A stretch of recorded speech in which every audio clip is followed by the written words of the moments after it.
Chapter 1. The Glass Room at Greystone Hall. The rain fell in soft sheets across the Yorkshire moors, veiling the great manor of Greystone Hall in a misty shroud. From a distance, the grand estate looked like a phantom ship adrift in a grey sea. Up close, it was a picture of refinement. Stone buttresses, gargoyles carved in the likeness of long-forgotten ancestors, and to the rear, a magnificent conservatory of glass and iron, stretching from the house like a crystal wing. It was in this very conservatory, on a Tuesday morning in early autumn, that the first whispers of tragedy took root. Hercule Poirot arrived at Greystone Hall at the personal request of Lady Margaret Derwent, a woman of considerable breeding and a reputation for maintaining propriety even in the face of disaster. She greeted him at the great front doors, her figure tall and statuesque in a dove-grey gown, her hands clasped tightly in front of her. "Monsieur Poirot," she said with a tight smile, "I thank you for coming on such short notice. I fear something is terribly wrong." Poirot inclined his head with grave politeness. "You spoke of an incident involving the conservatory." "Yes," she replied, turning to lead him inside. "It has been sealed since last night, locked from the inside, and no one has seen my husband since yesterday afternoon." "Lord Alistair Derwent?" Poirot asked, though he already knew the answer. She gave a single nod. "I fear he is still inside." They moved through the house in silence, Poirot's sharp eyes noting every detail. The impeccable arrangements, the faint scent of old cigars, and the closed doors that seemed to hum with tension. When they reached the conservatory, 2 uniformed constables stood guard at either end of the hall, their expressions taut.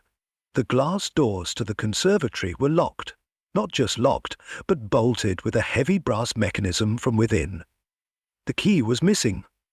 Poirot placed a hand on the pane. It was cold. Rainwater trickled down the outside, blurring the view into the lush greenery beyond. Inside, he could make out tall ferns, exotic orchids, and something else, a shadow slumped in a wicker chair, unmoving. "Has anyone tried breaking the glass?" he asked. Lady Margaret shook her head. "I wouldn't allow it, not until you arrived. The entire room is hermetically sealed. My husband insisted on it, for the sake of the plants.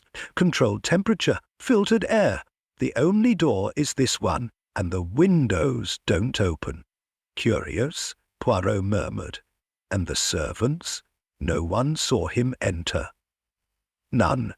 He dined early, then went out for his customary stroll. We assumed he returned later, but when I found the conservatory locked this morning, I grew concerned." Poirot nodded once and motioned to the constables. "Break the side panel, gently." With a nod, one officer stepped forward with a small crowbar, and with a single sharp crack, shattered the lower corner of the pane. Poirot stepped through, carefully, avoiding the glass. The air inside the conservatory was thick with moisture and a heady mix of floral scents. The warmth was immediate, stifling. The floor beneath his feet was tiled in a mosaic of greens and browns, echoing the jungle that grew within. He moved slowly, purposefully, until he reached the central seating area. There, Lord Alistair Derwent sat slumped in a rattan chair, a half-finished glass of brandy at his side. His eyes were open, wide with a frozen expression of alarm. He was quite dead. Poirot knelt and examined the body. No wound, no blood, No sign of a struggle. The glass of brandy was intact, its contents undisturbed.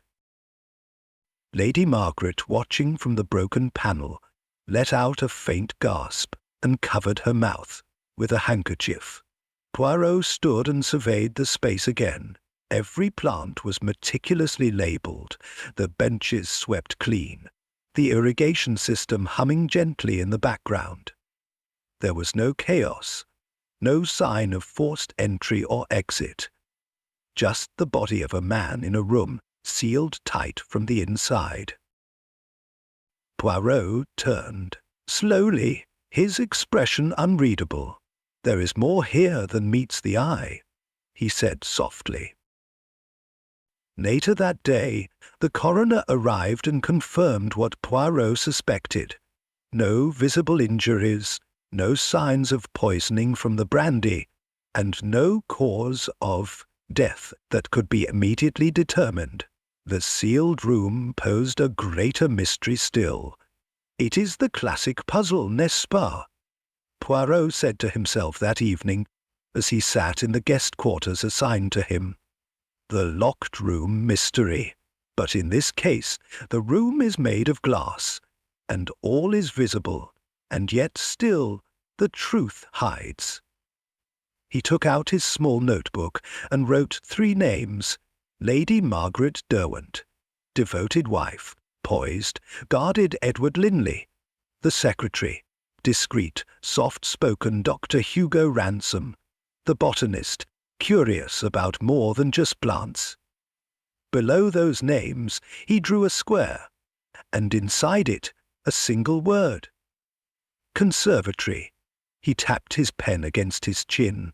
Somewhere inside that word, inside that sealed room, lay the answer. Not just to how Lord Alistair died, but why. And Poirot would find it. Chapter 2. The Botanist's Secret.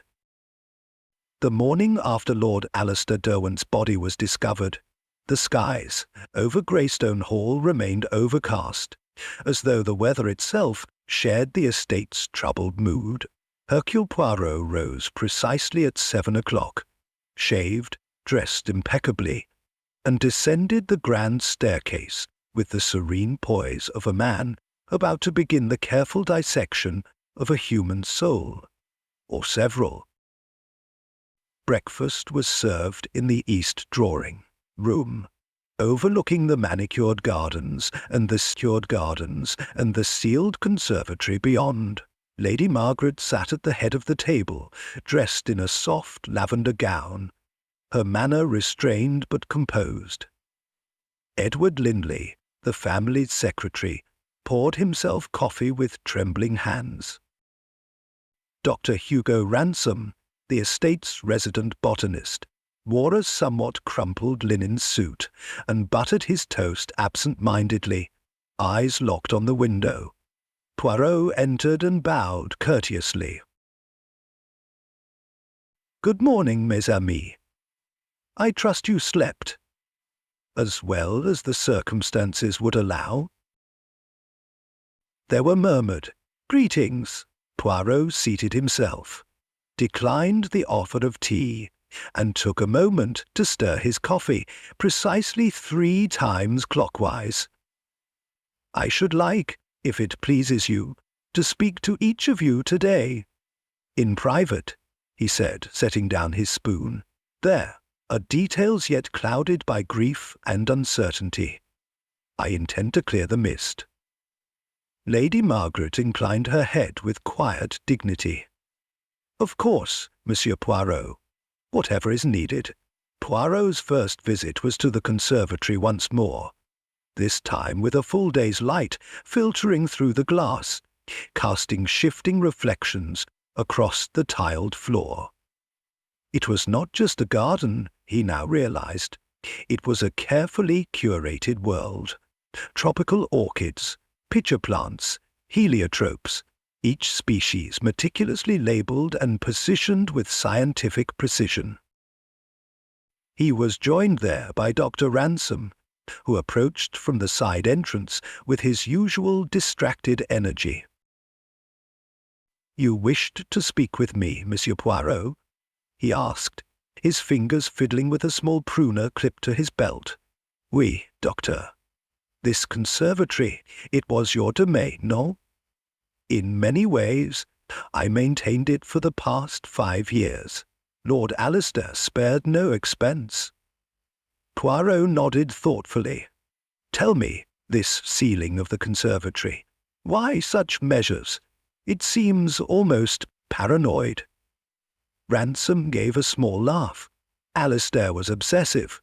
Said he wanted to replicate a rainforest environment, stable, untouched. He had sensors installed for humidity, temperature, even air purity. It's more of a greenhouse laboratory than a garden. And the locking mechanism, also his idea. Yes, he had it reinforced last year. Said he feared theft of rare orchids. But in truth, I think it was more about control. He liked things contained. Ah, Poirot said softly. Control, a dangerous thing when taken too far. Ransom shifted uncomfortably. I suppose. He wasn't a cruel man, but difficult, demanding, especially in recent months. Indeed, why so? The botanist hesitated. There was talk of cutting staff, selling off parts of the estate, financial strain perhaps, and he grew more secretive, would spend hours alone in here, sometimes even overnight.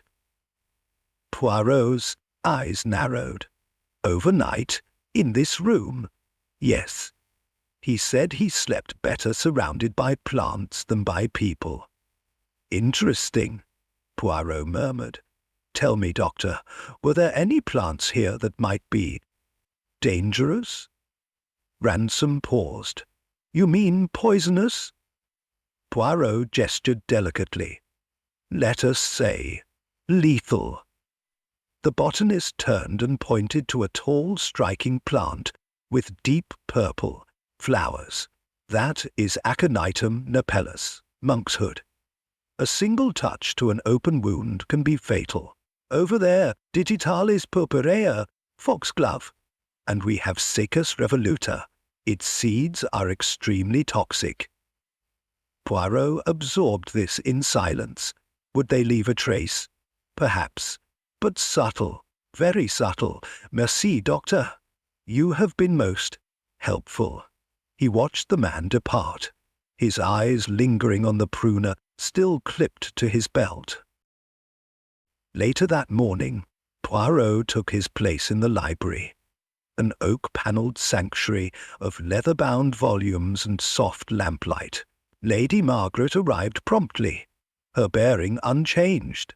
Please, Poirot said, motioning for her to sit. I wish only to understand the late Lord Derwent a little better. His temperament, his habits. She sighed, folding her hands in her lap. Alistair was complicated, generous when it suited him, proud.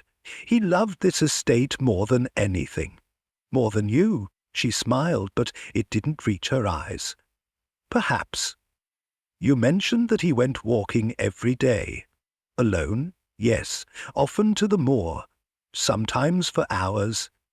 I stopped asking where. Had he made any enemies, to your knowledge? She hesitated. None that I could name. But there were arguments lately, about money, about Edward. The secretary? Yes. Alistair accused him of something. I don't know what. Just that it was serious. Did Edward appear afraid? Very. Poirot made a note in his book. And did your husband ever mention Dr. Ransom? Was there any friction? She shook her head. Only that Alistair found his scientific approach too cold. They disagreed over the direction of the conservatory. Alistair wanted aesthetics. Ransom wanted experiments. Merci, Lady Derwent. You have been most gracious. Edward Linley was last. The secretary appeared nervous, dabbing his forehead with a handkerchief as he entered the study. You were close to Lord Derwent, were you not? Poirot asked gently. I worked for him for 7 years, Linley said. We had professional respect. Yet I understand he accused you of something. Linley went pale. That's not entirely accurate. There was a misunderstanding, a ledger discrepancy. I explained it. He accepted the explanation, grudgingly. And after that, he kept me on. But he no longer trusted me. I began looking for new positions. Poirot studied him. You were in the house the night of his death? Yes, in my quarters. I never went near the conservatory. Poirot tapped his pen. You must forgive me, Monsieur Linley, but you strike me as a man with many pressures and few allies. Linley swallowed hard. I'm not proud of everything, Monsieur Poirot, but I didn't kill him. I swear it. Poirot leaned back, considering. That afternoon, Poirot took a solitary walk through the gardens, boots crunching against gravel, as the wind carried the scent of wet leaves and distant wood smoke. He returned to the conservatory just as the light was fading and the first hints of dusk touched the glass. The room was unchanged, a shrine of foliage and silence, but Poirot now saw it differently. He examined the floor near Lord Alister's chair again. A faint trail, barely visible, of disturbed dust, not leading to the door, but toward the eastern vent, a low metallic grate just beneath a bed of orchids. He knelt, using his handkerchief to gently unscrew it. Inside was an empty vial, tucked behind the mesh. Poirot held it up to the fading light, clear, unlabeled, but it smelled faintly of almonds. He stood slowly, a frown settling on his brow. Someone had come prepared, not with violence, but with knowledge, and that, to Hercule Poirot, was far more dangerous. Chapter 3. Whispers Behind Glass. The wind howled through the old chimneys of Greystone Hall that night, making the tall ancestral windows shudder with each gust. Inside, the house held its breath. Servants moved quietly, eyes lowered. The usual clatter of silver and china at dinner was muted, and even the great-grandfather clock in the hall seemed reluctant to mark the hours. Poirot sat alone in the small drawing-room, surrounded by high-backed chairs and portraits of Derwents long since gone to dust. A small fire crackled in the hearth. The sealed conservatory loomed beyond the window, faintly illuminated by the moonlight, still and silent, as though holding its secrets just out of reach. He stared at the small vial he had found behind the vent earlier that day, a scent like bitter almonds. A classic clue, no? Cyanide, perhaps. But the coroner had found no trace of it in Lord Derwent's bloodstream. So what was it? It was not the poison itself that preoccupied Poirot, but the placement of the vial. Why there? It was no accident. Whoever had left it had gone through trouble to conceal it, but not too well. It was almost theatrical, and Poirot distrusted drama. It too often masked the truth. There was a soft knock at the door. Without waiting for a response, Lady Margaret entered, wrapped in a velvet shawl, the colour of winter berries. "I hope I'm not disturbing you, Monsieur Poirot." "Not at all, madam, please. Sit. Do you wish to speak of your husband?" She lowered herself into the chair opposite him, her movements graceful, though her face bore the wear of a sleepless night. "Nen, part," she said, "but more so. I wish to speak of the people around him. Poirot's eyebrow arched. Go on. Margaret leaned forward, her voice low. Edward Linley. He is capable, loyal in his way, but frightened. I fear he may do something foolish. Such as, she hesitated, protect someone. Poirot folded his hands. Whom does he protect? I don't know, but there was once an incident. A few months ago, I overheard an argument between Edward and Alistair. It was in the study. Alistair accused him of being in possession of something that didn't belong to him. Poirot's eyes narrowed. And was he? I never discovered what it was, but Edward was shaken. He denied it, but Alistair threatened to involve the police. And did he? No. The matter disappeared, or rather, was buried. Buried things, Poirot said softly, have a way of surfacing. She gave a faint nod, then turned her eyes to the window. I loved Alistair, she said as though remembering. But there were parts of him even I could not reach. The following morning brought with it an unexpected visitor. Inspector Harold McClintock of the North Riding Constabulary, a wiry man with bristled grey hair and a way of chewing the inside of his cheek when irritated. He had worked with Poirot once before, and found the experience both enlightening and exhausting. Well, Poirot, he grunted as he entered the conservatory beside him. I hear we've got ourselves a sealed-room puzzle. Again. Ah, mon ami, Poirot said with a smile. You say it with such fatigue. And yet it is precisely this type of mystery that keeps the little grey cells in good health. The inspector glanced at the scene. Coroner says no sign of trauma, no poison found, locked from the inside, no forced entry. You found a vial. Poirot handed it to him. Empty, hidden in the vent, with a trace of scent. Almonds. McClintock sniffed it, frowned. Could be cyanide, could be theatrics. Indeed, and the body bore none of the usual signs. I suspect something more elusive. McClintock rubbed his temples. So, what's your theory? Poirot smiled gently. I do not theorize, mon ami. I observe, and observe he did.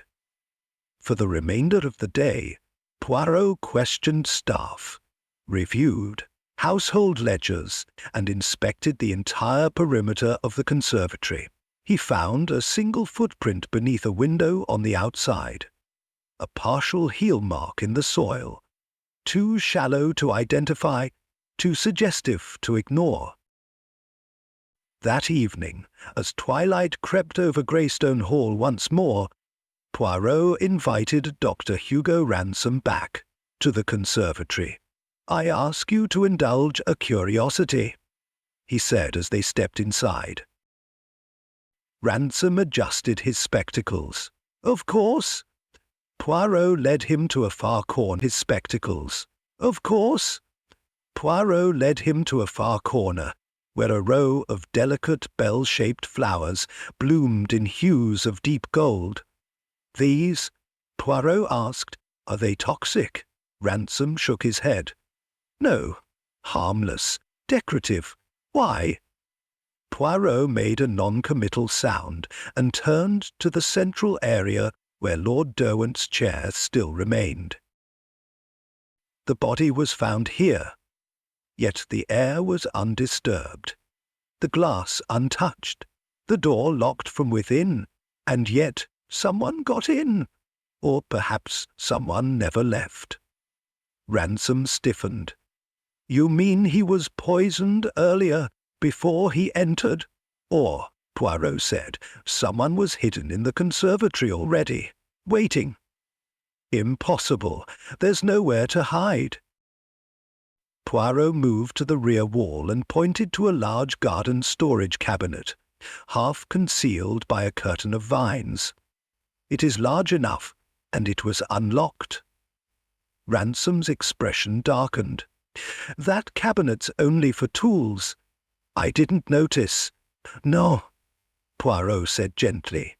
"You did not notice, and yet it is most important." He opened the cabinet. Inside was a spade, a watering can, and 2 empty hooks. "Something is missing," Poirot murmured. Ransom frowned. "There should be a hand rake and a misting bottle. I used them just the other day." Poirot made a mental note. "You are certain?" "Quite." Poirot turned slowly. "Then I must ask you one final thing, Doctor. Who else had access to this room?" "Alistair. Myself. Lady Margaret occasionally. Edward never came in here. Said the humidity aggravated his sinuses."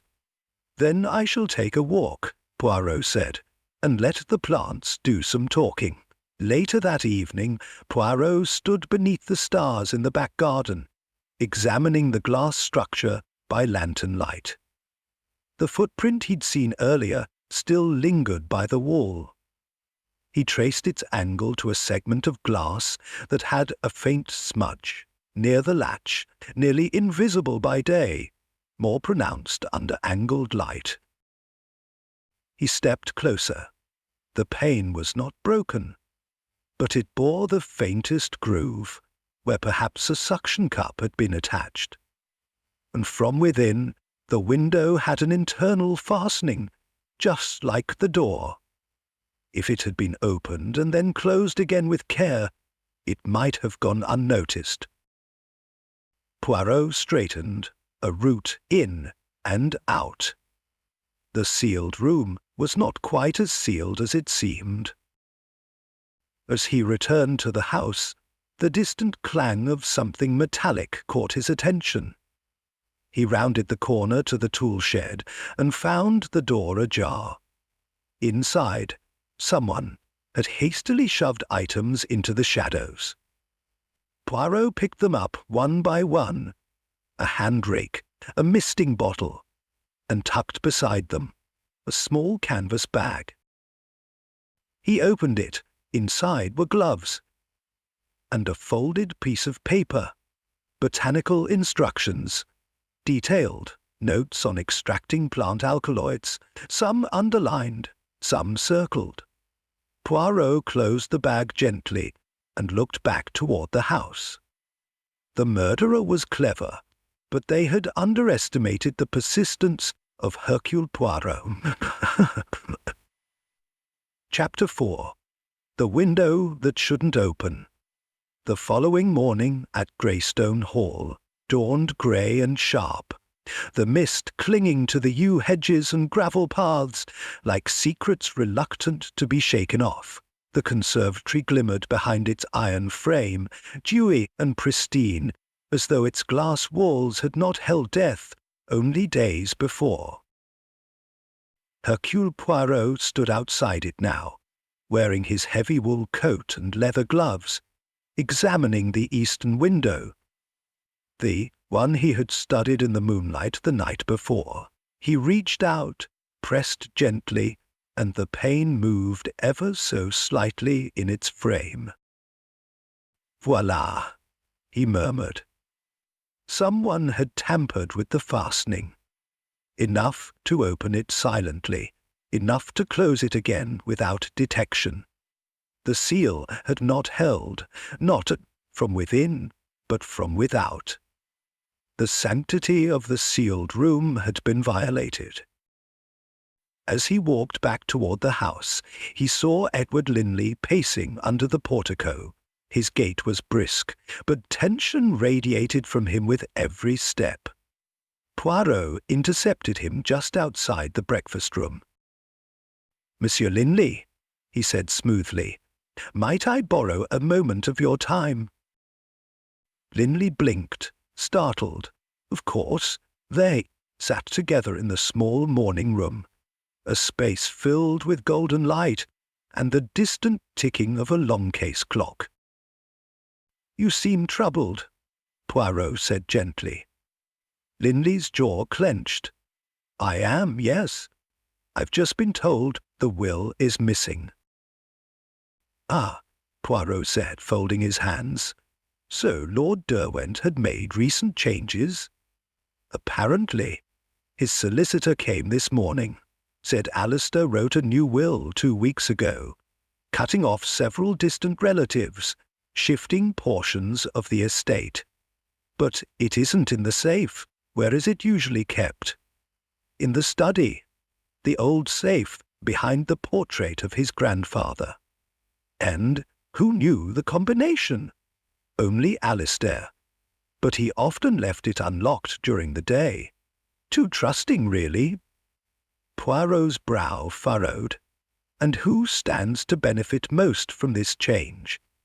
Linley hesitated. "Lady Margaret, I believe, and Dr. Ransom." Alistair had begun formalizing an endowment for the Conservatory. Ransom's research foundation. "Curious," Poirot said softly, "for a man who did not trust the doctor's methods." Linley gave a bitter laugh. Alistair was many things, unpredictable chief among them. "And the missing will?" Poirot pressed. "Could someone have removed it after his death?" Linley's eyes darkened. "Or before, if they knew what it contained?" Poirot spent the next hour in the study, inspecting the old safe. The lock showed no signs of forced entry, but the layer of dust on the inner shelf was faintly disturbed, as though something had been taken in haste. He ran a gloved finger across the metal, then examined the bookshelf opposite. One volume, Botanical Alchemy, Natural Compounds and Their Properties, was shelved upside down. He pulled it down. A note fluttered free. In Alistair's heavy hand, it read, "If something happens to me, do not trust the obvious. The garden holds more than flowers." Poirot stared at the words. Not a confession, a warning. He slipped the note into his pocket and turned to find Lady Margaret standing in the doorway. "You found something," she said quietly. "I found a man who feared something, or someone." Her eyes flickered. He had grown paranoid. He thought someone was watching him. "Was someone?" She hesitated. "He accused Ransom once, said the man had ulterior motives for staying on here." "Did you believe him?" "I believed he was frightened, and that was unlike him." Poirot nodded. "Fear, madam, is often the truest clue." Later, Poirot found Dr. Ransom in the far gardens, trimming ivy from a crumbling stone wall. "You work as though nothing has changed," Poirot remarked. Ransom didn't look up. "The plants continue to grow. They require care, murder or no." Poirot stepped closer. "Do you know anything of alkaloid extraction, Doctor?" That caught the man's attention. "Of course, it's basic chemistry." "And would it be difficult to manufacture a poison that leaves no immediate trace?" Ransom's shears paused. "Not difficult, but it would require time, access, equipment. Like the kind you keep in the laboratory beneath the conservatory." Ransom's face darkened. "I hope you're not accusing me, Monsieur Poirot." "Accusing? No, I am merely verifying." He reached into his coat and produced the canvas bag he had discovered. "Recognize this?" Ransom took it, opened it. His face remained composed. "Yes, it's mine. I'd thought I left it in the shed." "And the gloves?" "I use them for pruning. And the paper, your notes on alkaloids?" He nodded. They're from a lecture I gave last spring. Still, this doesn't prove anything." "No," Poirot agreed. "It does not, but it tells me where to look next." By evening, Poirot had convened the entire household in the drawing-room. The air was tight with expectation, the fire casting flickering shadows on the old tapestries. Lady Margaret sat closest to the hearth, her face unreadable. Edward Lindley stood by the window, wringing his hands.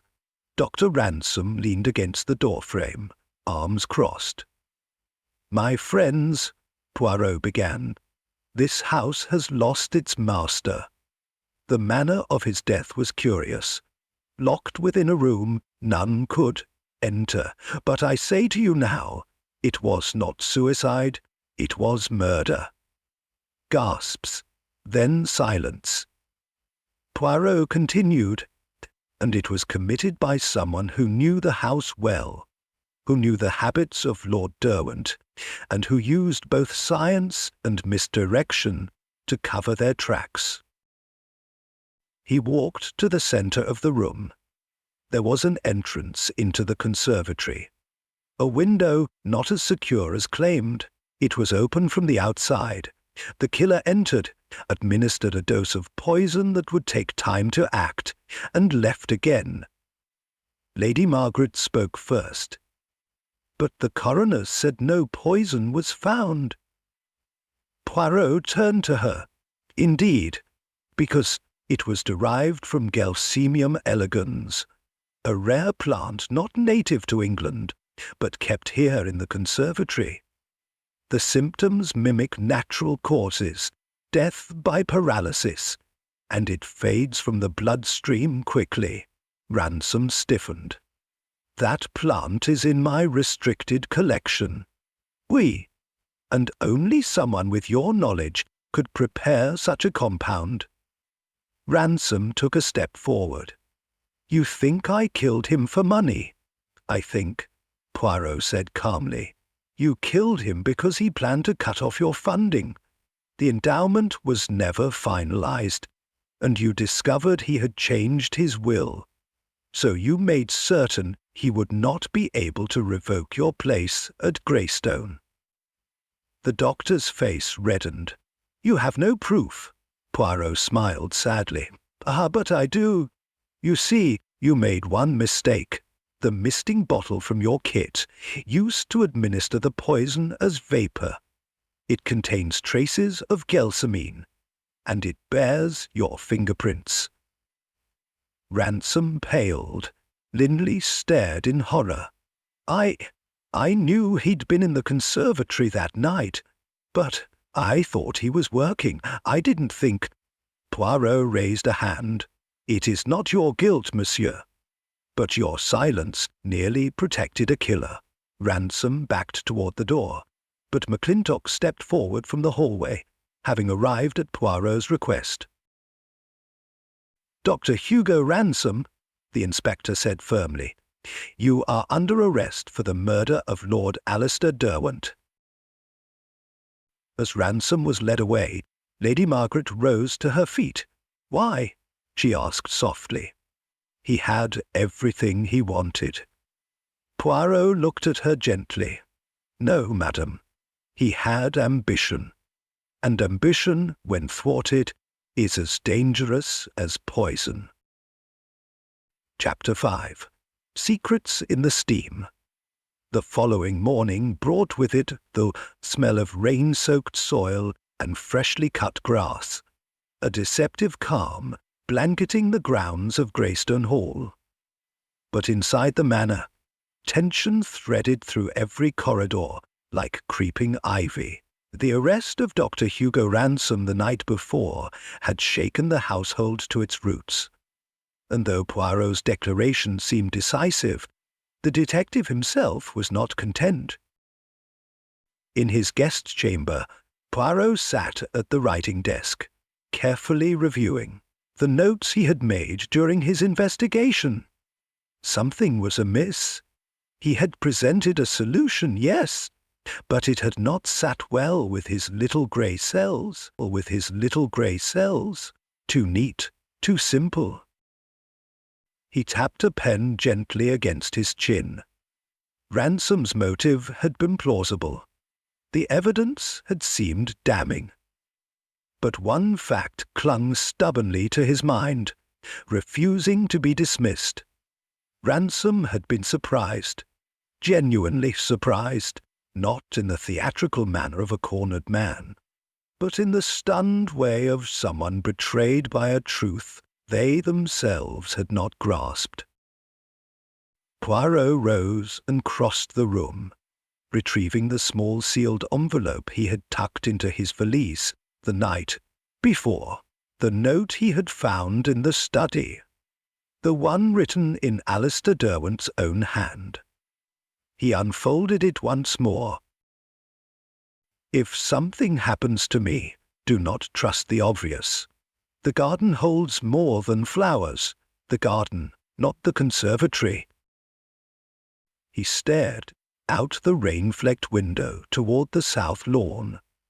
Below it stretched a winding gravel path, leading into the oldest part of the estate grounds, the sunken garden. Once formal, now overgrown, it held stone statues in various states of disrepair and a crumbling fountain overtaken by moss. It also held the gardener's cottage. Poirot rang for Miss Fletcher, the maid he trusted most in the household. "Please," he said as she entered, "send for Mr. Linley. Ask him to meet me near the old garden in 15 minutes. Miss Fletcher nodded, wide-eyed, and left without question. Poirot donned his hat, tightened his coat against the drizzle, and made his way outside. Edward Linley arrived looking puzzled and weary, his coat flapping against the wind. "I thought you'd finished with us," he said. "Ah," said Poirot, "but the truth, Monsieur Linley, is rarely so accommodating." They walked together down the gravel path, wet stones crunching beneath their feet. "You mentioned," Poirot said gently, "that Alistair had been unstable lately. Was that your impression?" Linley frowned. He'd been troubled, yes, but not mad. Distracted more like, always carrying that little notebook, sketching ideas. "And did he confide in you about anything unusual? Any suspicions?" "Not directly," Linley said slowly. "But once he said the house was keeping things from him, that people weren't what they seemed. I thought he meant Ransom." Poirot nodded thoughtfully. "You were not alone in that assumption." They arrived at the gardener's cottage. It stood squat and empty, its windows dusty, its door ajar. No one had lived there for years, not since old Tom, the last gardener, had died. But something had drawn Poirot here. A hunch, a whisper of misdirection.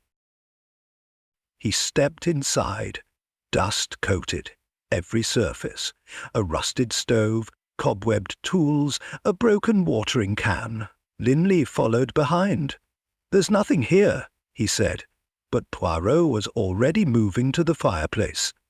"A good place for hiding things, no?" He reached up, tapped gently at the bricks above the mantel, and found what he was looking for, a loose one. He pulled it free. Behind it was a leather-bound journal, Alistair Derwent's notebook. He opened it with care. The pages were filled with erratic handwriting, sketches of the estate, underlined names, Ransom, Margaret, even Linley himself. And on the final page, written in a steady hand, were the words, "I have made enemies of those closest to me. Margaret is not to be trusted. She fears what I know. The conservatory is only the surface. The real root is older and buried deeper." She watched me plant the key. Poirot's breath caught. Margaret. He turned to Linley, who had gone pale. You must not speak of this to anyone, Poirot said quietly. Not yet. Linley nodded, silent and grim. Back at the manor, Lady Margaret was in the library, poring over estate documents with the calm precision of someone assuming command. She looked up as Poirot entered. I hope you've come to tell me this nightmare is finished, she said coolly. Not quite, madame, Poirot replied, but I believe we are close. She arched a brow. Is that so? Poirot stepped forward.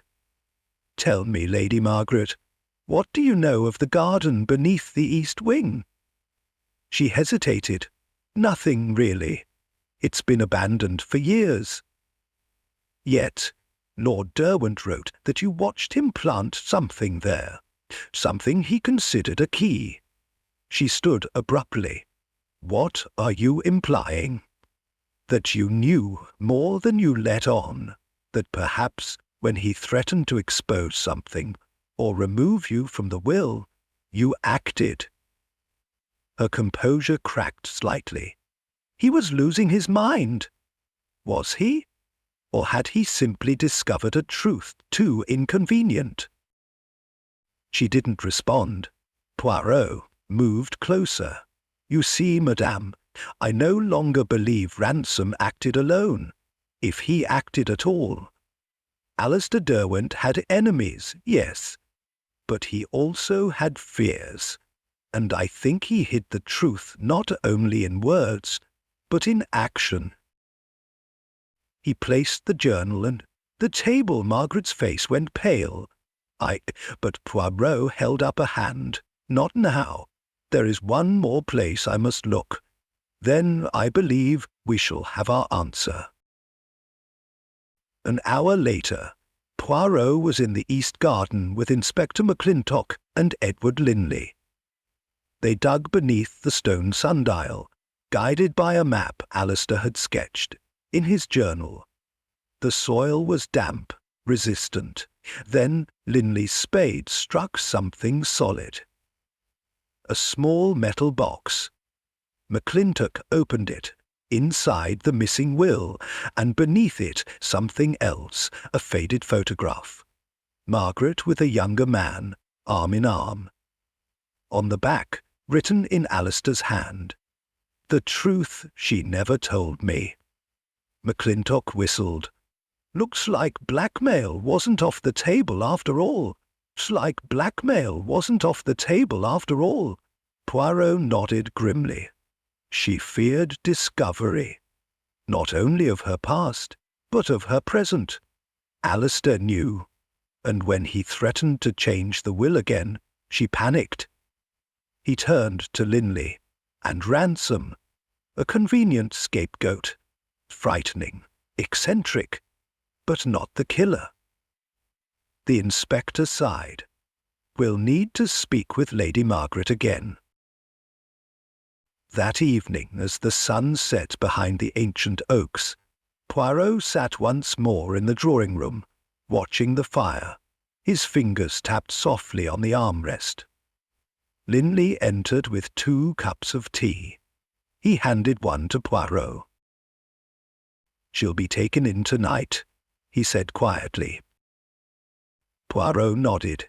It is sad, mon ami, how often murder blooms from secrets planted long ago. Linley looked toward the conservatory, now silent and empty. And the house? He asked. What will become of it? Poirot smiled faintly. Perhaps it shall grow quiet again. No more ghosts, no more lies. He sipped his tea. But you, Monsieur Linley, you must tend it carefully. Chapter 6. Shadows in the Garden. Rain had ceased by morning, leaving Greystone Hall cloaked in a shimmering mist that clung to the hedgerows and silvered every blade of grass. In the fragile light of dawn, the house seemed almost reborn. Its sharp angles softened, its long windows catching glints of reluctant sun. but inside the tension remained. Lady Margaret Derwent had been taken quietly into custody the night before. Inspector McClintock had handled the matter with professional courtesy, allowing her dignity even as the weight of suspicion closed around her. She had not protested, had not wept. She had merely bowed her head and gone with them, her shawl drawn tightly around her shoulders like a funeral shroud. Now, Greystone Hall stood in a strange, suspended state, part mourning, part relief. Poirot sat in the breakfast room, a delicate cup of tisane steaming gently before him. Hastings, freshly returned from town with updates from the solicitor's office, stood by the window, peering out into the swirling mist. "She's confessed, Poirot," Hastings said at last, turning to face him, at least in part. Poirot raised a single eyebrow. "Confessed? What, precisely?" Hastings crossed the room, unfolding a slip of paper. "She admits she discovered Alistair's plan to change the will again, to revoke her inheritance. Completely. Apparently, he intended to leave everything to a charitable trust to maintain the estate after his death. Margaret feared she would be left with nothing." Poirot nodded slowly, fingertips pressed together. "Greed, Hastings, is a most fertile soil for murder." "She insists she didn't mean for him to die," Hastings added hurriedly.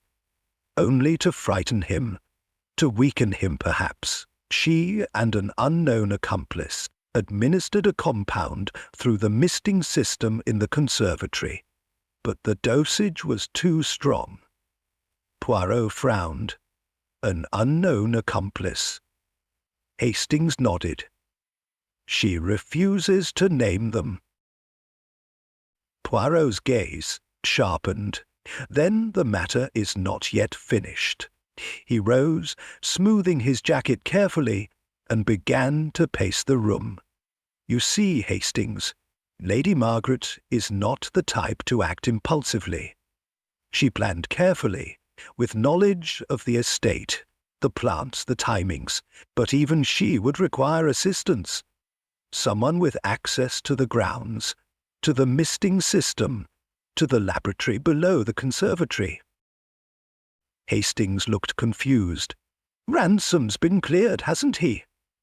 Poirot smiled thinly. "Oui, but there are others." He retrieved his small notebook and flipped it open to a page filled with names. Lady Margaret, Edward Linley, Hugo Ransom, Mrs. Farley the housekeeper, Miss Fletcher the maid. Poirot tapped one name lightly. Edward Linley. Hastings' mouth fell open. "Linley? But he's harmless, nervous as a rabbit." Poirot shook his head. "Nah, mon ami. Nervousness can mask cunning very well. And desperation. Desperation drives even the meek to daring acts." He crossed to the window, staring out across the sodden gardens. "Consider, Hastings, Linley stood to lose everything if Lady Margaret's fortunes crumbled. His own position depended upon her patronage. Her influence would protect him, secure his future. Without her, he would be adrift, exposed." Poirot turned back sharply. And it was Linley who first suggested Alistair's mental instability. Linley who guided the solicitor to suspect a missing will.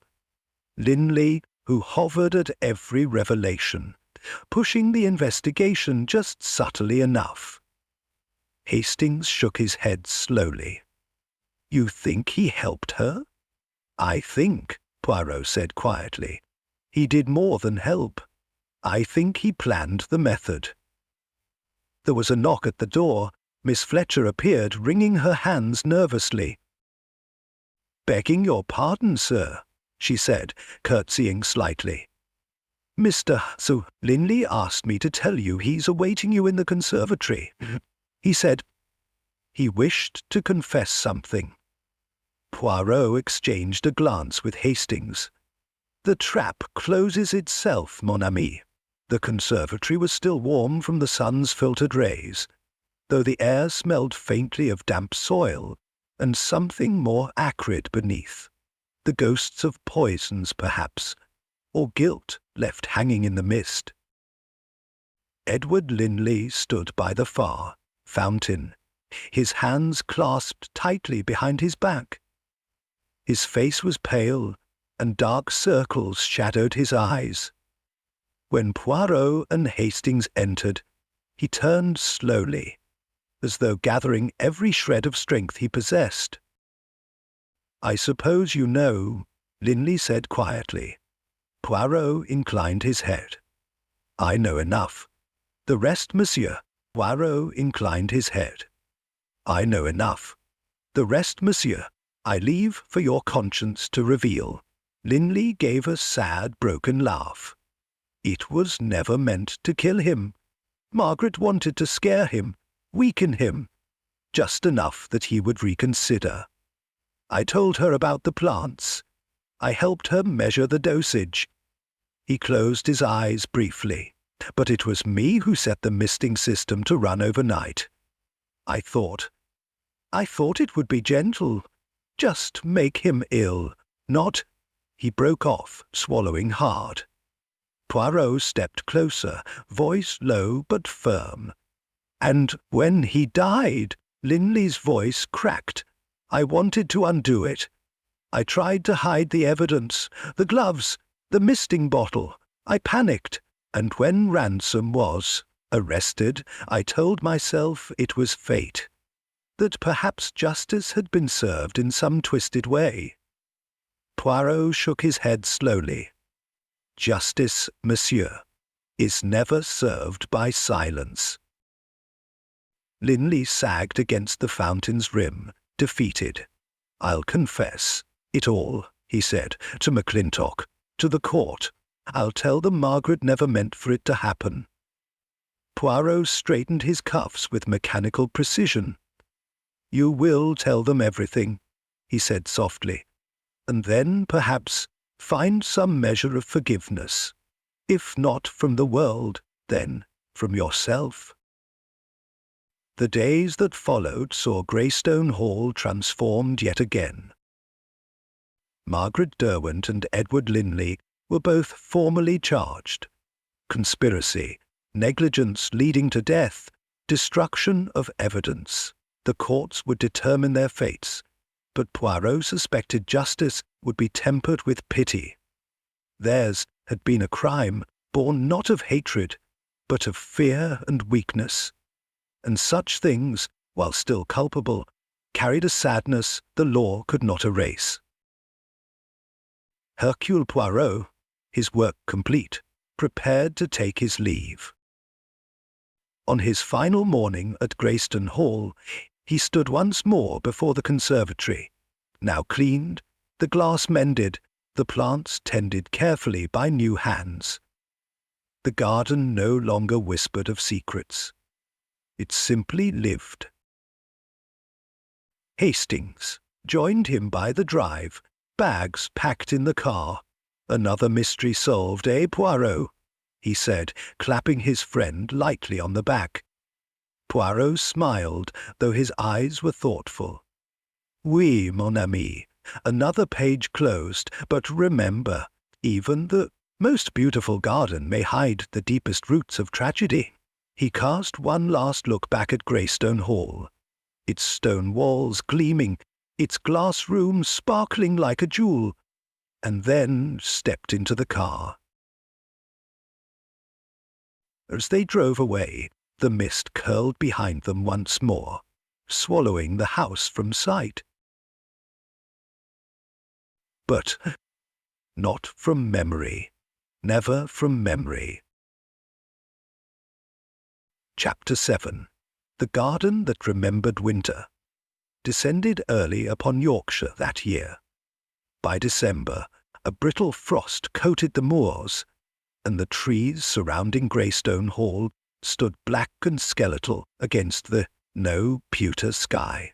The great house itself seemed to huddle into its stone shoulders, cloaked in an icy silence. But inside the walls of the estate, a different kind of change had taken root. The scandal of Lord Alistair Derwent's death, Lady Margaret's arrest, and Edward Linley's confession had rippled through the village of Greystone and beyond. Yet, remarkably, Greystone Hall endured. It had, after all, survived worse across its long, weathered history. Ownership of the estate now lay with a charitable trust, a group of trustees assembled to preserve the house and its grounds as a living monument. Visitors would eventually be permitted, tours given, the grand halls and the famed conservatory shown to those who sought a glimpse into the past. But for now, it remained still, healing, and Hercule Poirot, seated comfortably by the fireplace of his London flat, allowed himself a small, rare moment of reflection. The case had disturbed him more deeply than he cared to admit. There had been no monstrous villain at Greystone Hall, no cold-blooded killer with a gleaming knife or a cunning plot of revenge. Only people, flawed, frightened, desperate people, grasping in the dark to preserve what they loved or feared, losing. And in that struggle, tragedy had bloomed, as it always did. A soft knock interrupted his thoughts. Hastings entered, carrying a small parcel wrapped in brown paper. "Post for you, Poirot," he said, setting it carefully on the table. Poirot regarded the package curiously. It bore no return address, but the handwriting was familiar, elegant, old-fashioned. Lady Margaret's hand. Poirot unwrapped it gently. Inside was a thin, leather-bound volume, a journal. Tucked inside its front cover was a single sheet of paper. "Monsieur Poirot, by now, the world knows my guilt. I do not seek forgiveness. I do not deserve it. But before my fate is sealed by the law, I wished to send you this. This journal belonged to Alistair. It is his record of Greystone Hall, not of the scandals, but of the garden, the plants he loved, the histories he cherished. He was many things, but he loved this place with all his flawed heart. Perhaps you will understand better than most why it was so hard for us to let it all go. Yours in sorrow, Lady Margaret Derwent." Poirot turned the pages slowly. There were sketches of orchids and rare ferns, lists of seed imports, notes on temperature and irrigation. But woven between the careful botanical observations were glimpses of a man's heart. The house remembers. The garden listens. Every footstep, every sorrow. It blooms with memory as much as with life. Poirot closed the book with great care, his heart heavy but peaceful. The house had remembered. The garden had listened, and though tragedy had marked it once more, the living memory of Greystone Hall would endure. Weeks later, Poirot found himself once again upon the gravel paths of Greystone. The trustees had extended him a private invitation to visit before the estate reopened to the public. Hastings had accompanied him, though grumbling about the cold. "I don't see why we couldn't have waited until spring," Hastings muttered, adjusting his scarf as they approached the main entrance. Poirot only smiled. "Because, mon ami, memory does not wait for the seasons. and neither does truth. They were greeted by Miss Fletcher, the loyal maid who had remained to assist in the house's transition.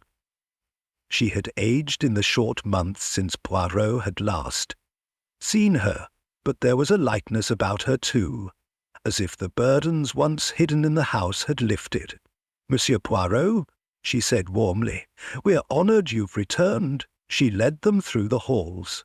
Some rooms remained shrouded in dust sheets, but others had been restored. Sunlight poured in through polished windows, and the air smelled faintly of beeswax and lavender instead of damp and sorrow. When they reached the conservatory, Poirot paused at the threshold. It had changed little. The glass walls gleamed, the great iron ribs arching upward like the bones of some fantastic creature. Within, the plants thrived. The orchids, the ferns, even the shy heliotropes lifting their faces to the winter sun. But it was the plaque that caught Poirot's attention. Affixed discreetly to the wall by the entrance, it read, "The Garden Remembers, dedicated to Lord Alistair Derwent and all who loved Greystone Hall, in memory and peace." Poirot's throat tightened unexpectedly. Hastings, reading over his shoulder, cleared his throat gruffly. "Quite right," he said. "They've done a good thing." Poirot nodded. "Oui, a very good thing." He stepped inside, breathing in the moist, earthy air. He imagined for a moment the echoes of the past, the whispered arguments, the fearful secrets, the desperate hopes, but they no longer weighed down the room. They were simply part of it, folded into the roots and leaves, into the light filtering through the glass. Poirot moved slowly to the centre of the conservatory, to the spot where Lord Derwent had sat in his final moments. There was no trace of tragedy now. Only a chair, tucked beside a small marble fountain, surrounded by life. Poirot bowed his head. "Rest, mon ami," he murmured under his breath. "Your house remembers you. Your garden remembers you, and so shall I." Later, as they prepared to depart, Miss Fletcher handed Poirot a small envelope. "One last thing, sir," she said. "It was found among Lady Margaret's effects. She left instructions for it to be given to you." Poirot opened it once he was seated comfortably in the motor car. Inside was a single pressed violet, faded but intact, and, beneath it, a line of writing. "Some things must be buried to grow. Some truths must be unearthed to heal." Poirot closed the envelope and tucked it carefully into his pocket. As Hastings started the engine and the great house disappeared once more into the mist behind them, Poirot leaned back, eyes half closed. The garden had remembered, and in its quiet endurance it had taught them all the most important lesson of all, that no secret, however deeply buried, could remain hidden forever. But with truth and with remembrance, even the deepest wounds could heal, and life, stubborn, beautiful life, would always find a way to bloom again. Chapter 8. A Final Bloom. The first real snow of the season fell 2 weeks later, blanketing the Yorkshire moors into a quilt of white so pure it seemed to hush even the murmurs of the ever-restless wind. At Greystone Hall, the world outside the great windows transformed into a still silvered landscape where time itself seemed to have paused. Inside, preparations for the estate's limited reopening were nearing completion. The trustees had decided to dedicate a portion of the manor to a permanent exhibition, the Gardens of Greystone, chronicling Lord Derwent's botanical passions and the history of the house itself, a quiet, thoughtful tribute, neither a shrine to scandal nor an erasure of it, but something honest, something enduring. Hercule Poirot received a formal invitation to the inaugural gathering, a simple card embossed with ivy leaves. Monsieur Poirot, you are cordially invited to attend the private opening of Greystone Hall's Conservatory Memorial. Memory is not the enemy of peace, but its beginning. With deepest gratitude, the trustees of Greystone Hall. Poirot smiled when he read it. He tapped the card lightly against his chin, considering. Hastings, lounging nearby with a newspaper, noticed the gleam in his friend's eye. "You're going to accept, aren't you?" Hastings said knowingly. "Mais naturellement," Poirot replied. "It would be most improper not to pay one's respects when memory blooms anew." The day of the opening was clear and sharp, the sun catching into the drifts of snow until the entire landscape glittered. Greystone Hall looked splendid, the stonework newly cleaned, the ivy trimmed but respectfully left to snake around the ancient buttresses. Inside, the atmosphere was subdued but not somber. Locals and a few invited guests wandered the halls, admiring portraits newly restored, tapestries brushed free of dust. Poirot and Hastings moved among them, polite and observant. In the grand ballroom, where the refreshments were served, the yacht conversation swirled, whispers of the past tragedy certainly, but also admiration for the estate's renewal. Poirot listened, but he was not distracted. His eyes were always moving, because he sensed it.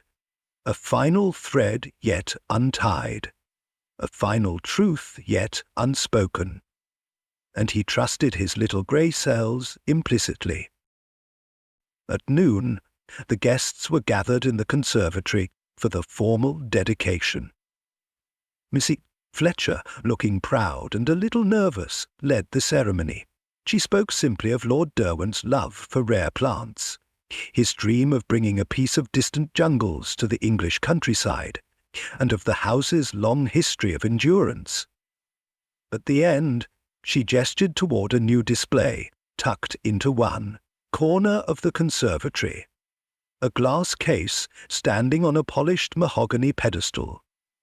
Inside was a simple exhibit, Lord Derwent's original journal, now carefully preserved and open to the page where he had written, "The house remembers. The garden listens." Beside it lay the pressed violet Lady Margaret had once sent to Poirot. A small plaque read, "In remembrance of those who loved, those who erred, and those who endured." A hush settled over the gathered crowd.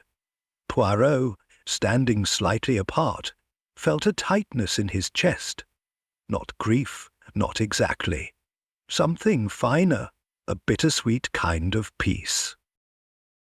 The applause that followed was muted, but heartfelt. As the crowd dispersed into smaller groups, Poirot remained behind, staring thoughtfully at the glass case. It was Hastings who interrupted his reverie. "Well, Poirot," he said softly, "you've done it again. Brought truth into the light." Poirot shook his head slowly. "Non, mon ami. I merely followed the footsteps left by those who could no longer walk themselves."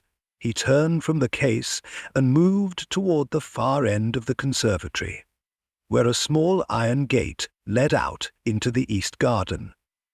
And it was there, standing alone by the frosted hedgerows, that Poirot found her, Miss Fletcher.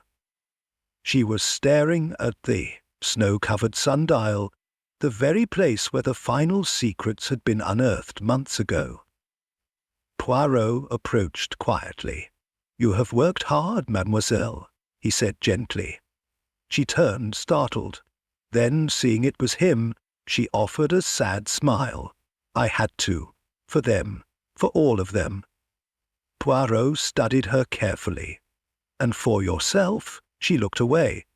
"Perhaps." Poirot tucked his gloved hands behind his back. "You know," he said softly, "there is something that has long puzzled me."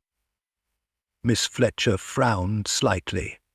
"It was you," Poirot said, "who found the loose floorboard in the conservatory first, was it not? Months ago. You knew of the hidden vent."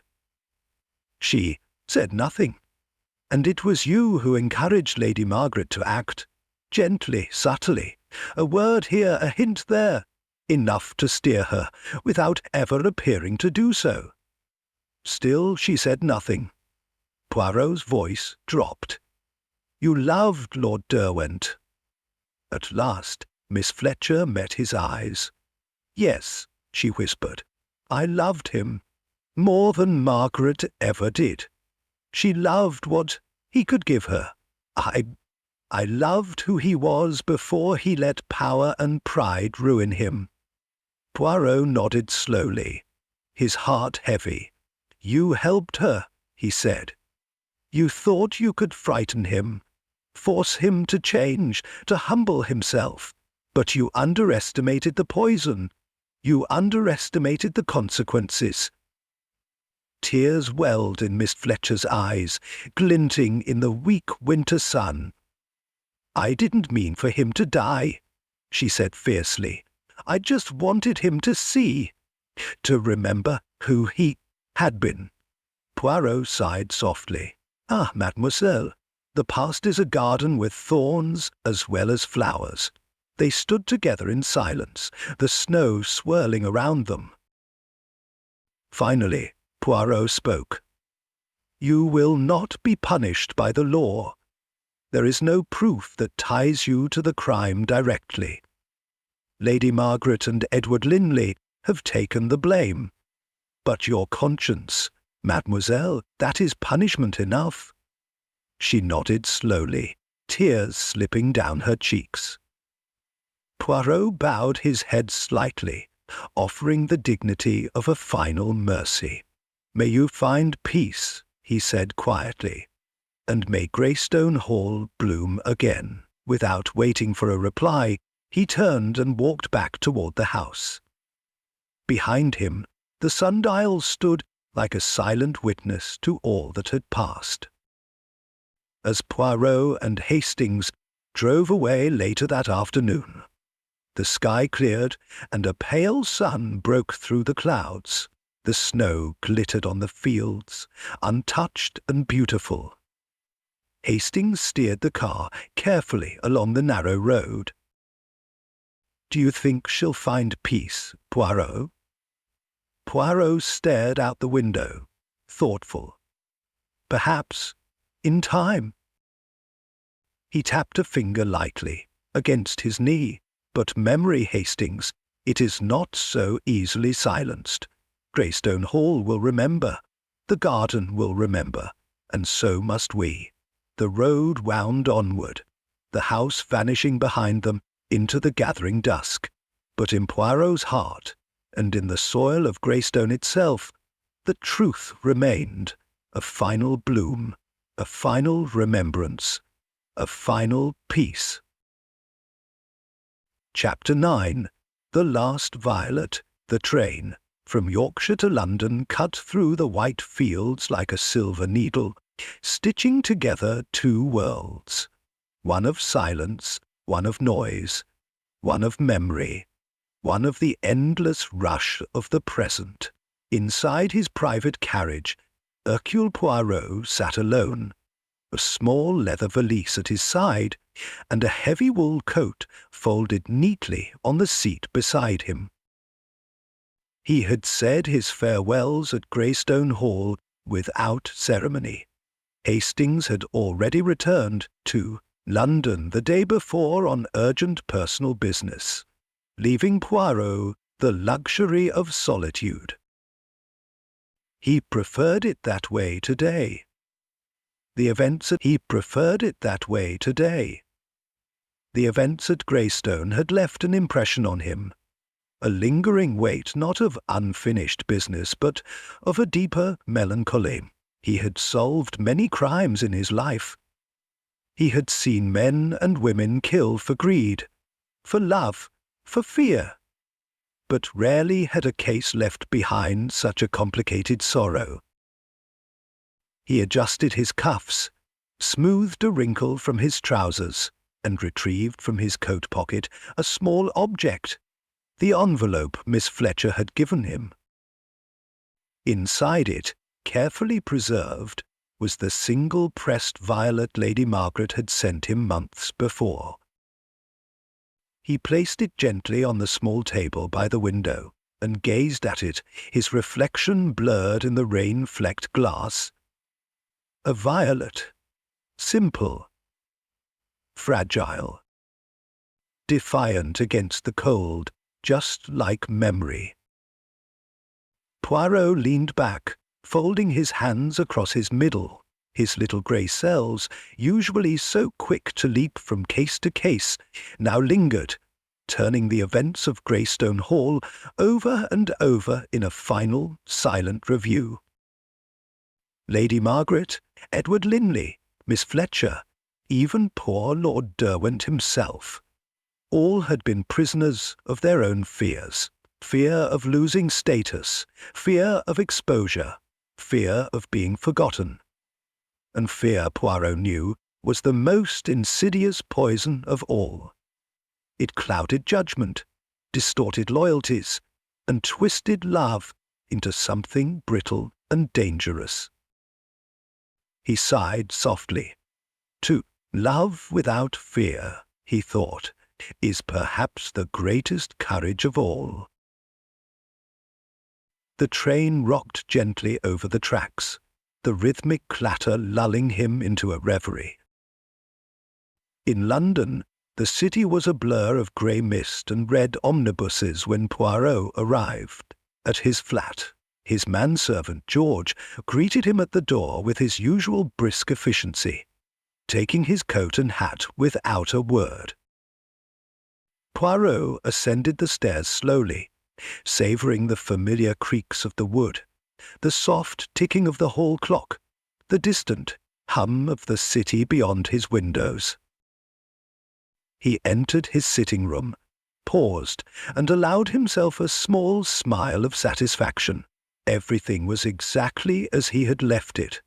The perfectly aligned chairs, the shining glass of the coffee table, the immaculate placement of his beloved ornaments. Order restored, chaos held at bay. He moved to the writing desk by the window and placed the pressed violet there, setting a small glass paperweight atop it to protect it from the draught.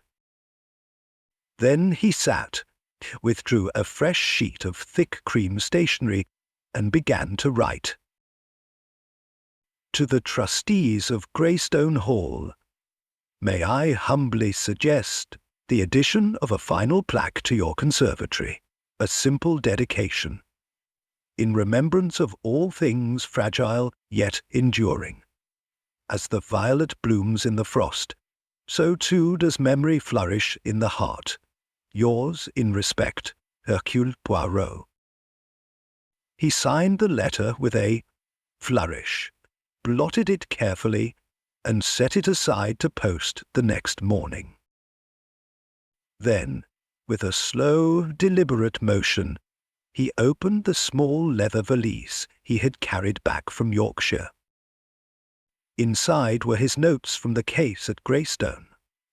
Observations, sketches, timelines, interviews. The tangible map of how he had unravelled the mystery. Poirot leafed through them thoughtfully. He paused at a page where he had written a single line months ago, during the first days of his investigation. The house remembers, the garden listens. He tapped his pen lightly against the words. In the end, It had not been Poirot alone who had uncovered the truth. Greystone Hall itself had spoken, through locked doors and cracked windows, through dead flowers and forgotten journals, through the sorrow of those who remained. The house had demanded to be heard. Poirot smiled gently, feeling no triumph, only quiet satisfaction. He closed the notebook, secured it with a ribbon, and placed it carefully in his archive drawer, the one reserved not for triumphs of deduction, but for cases that had touched the heart more than the mind. It would sit there alongside a few other cases, rare ones, where justice had not meant punishment alone, but understanding, forgiveness, healing. Poirot rose and crossed to the fireplace, where a low fire burned in the grate. He stood there for a long time, hands clasped behind his back, watching the flames dance and snap. In the end, he thought, memory was not a burden. It was a garden, messy, tangled, full of old roots and stubborn weeds, but also bursting with life and colour and fragile, persistent hope, a final bloom even in the frost. He smiled faintly, turned down the lamps, and prepared for bed. Tomorrow would bring another case, another challenge, but tonight he allowed himself to rest. And somewhere, far away across the misty moors, Greystone Hall slept too, its secrets laid to rest, its gardens whispering softly. Mew in the winter wind, the house remembered, and so would he. Always. Chapter 10. The Enduring Garden. The weeks after Poirot's return to London unfurled in a blur of grey skies, sharp winds, and a steady, relentless rain that painted the city in a watercolour of shifting reflections. The events of Greystone Hall receded into the background of public chatter. Briefly sensational, then quietly absorbed into the endless hum of scandal, society, and shifting fortunes. But for Hercule Poirot, they did not fade. He carried them within him, not as a burden, but as a quiet presence, like the scent of violets clinging to a winter coat long after the flowers, like the scent of violets clinging to a winter coat long after the flowers themselves were gone.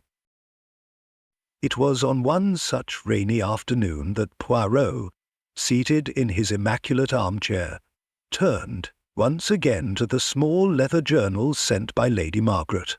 He read it slowly, page by page, allowing the personality of Lord Derwent to unfold anew, not as a victim, but as a man, flawed, proud, and deeply human. When he finished, he closed the book gently and sat for a long moment in thoughtful silence. The house had remembered. The garden had listened. But it was memory, living, stubborn memory, that endured. Several days later, Poirot accepted an invitation to lunch from Hastings at a quiet café off Piccadilly. The rain had abated for once, leaving behind slick cobblestones and glistening shop windows. They ate together by a window, watching the city bustle past, their conversation light at first, news of acquaintances, small gossip. Hastings half-formed, plans to holiday in Devon. But inevitably, as the coffee arrived, their talk drifted back to Greystone. "You know," Hastings said, stirring sugar into his cup, "I've been thinking about it, about Miss Fletcher, about how easily things could have gone differently." Poirot nodded slowly. A tragedy of small choices, 1,000 tiny missteps that led inexorably to disaster. Hastings leaned back in his chair. Do you think she'll ever be at peace? Poirot sipped his coffee before answering. Peace, Hastings, is not a gift. It is a cultivation. It must be tended, like a garden. Some wounds heal, some simply become part of the landscape. He smiled faintly, but even a scarred garden can bloom again. Hastings watched him thoughtfully for a moment, then smiled as well. You're getting philosophical in your old age, Poirot. Poirot chuckled softly. Age, mon ami, brings many things. Among them, the understanding that the solving of mysteries is not the end. It is only ever the beginning. That evening, back in his flat, Poirot made a decision.